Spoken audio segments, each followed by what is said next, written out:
A New Hope, Nier Chapter 70. You can read all of Azazyel's fan-fiction stories by subscribing to patreon.com/Azazyel. Watching the movie together with my androids helped lull me into a decent sleep until the shifting of our makeshift bed became too much for my sleeping mind to ignore, and I groaned as my androids giggled at my pitiful display of a human clinging to his sleep. "Jake, the fabricators are here outside the bunker," White cajoled, gently shaking the sleep from me. "You take it to Remnant.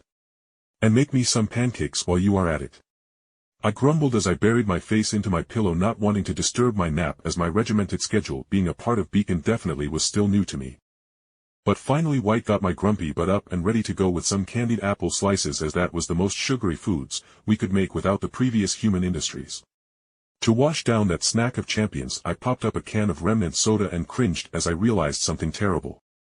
When I got this mystery fruit drink with several fruits on its label, I assumed it would be watermelon or maybe even orange, which would be perfectly fine. Nope, I got a grape drink. "Why do you look like you are drinking medicine or something? If it's so bad, then stop drinking it." 9S chuckled, seeing my scrunched up face, but I shook my head. "Nines, as a human man, once we open a canned drink, there's two reasons: we don't want to waste it.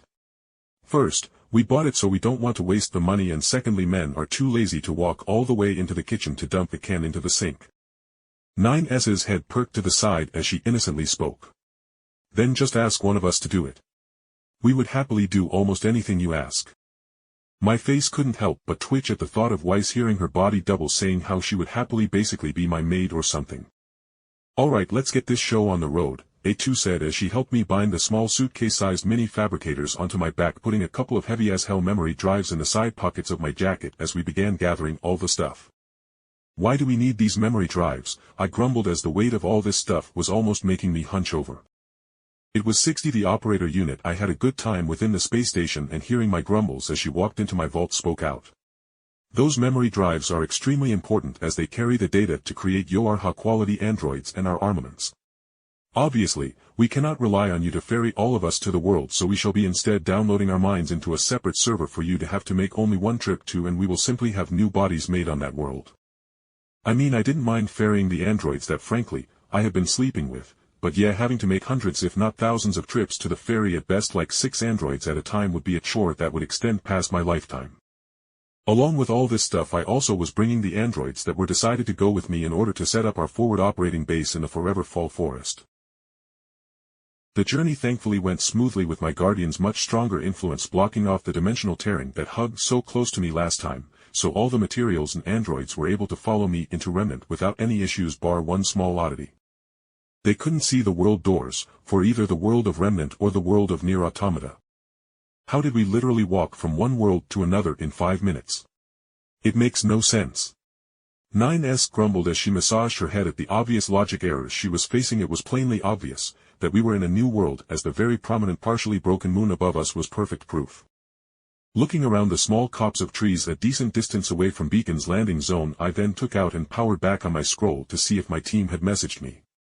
And oh boy, had they. "Weiss, 12:45 p.m. Jake, I was curious as to what time you would be back, if you had any idea." Weiss, 2:04 It's been more than an hour since I texted and just wanted to make sure you were currently alright. Weiss, 6:30 I have texted several times and even called to no avail, along with our friends attempting to contact you. I will be informing Miss Goodwitch to inquire as to your position in case you are in trouble. I had literally 30+ missed text messages, and more than 24 missed calls, and seeing a Beacon school promptly displayed on my scroll from Miss Goodwitch basically ordering me to call her. Once I see this, I quickly did it. I can't believe I have forgotten how touchy human girls about missing text messages can be.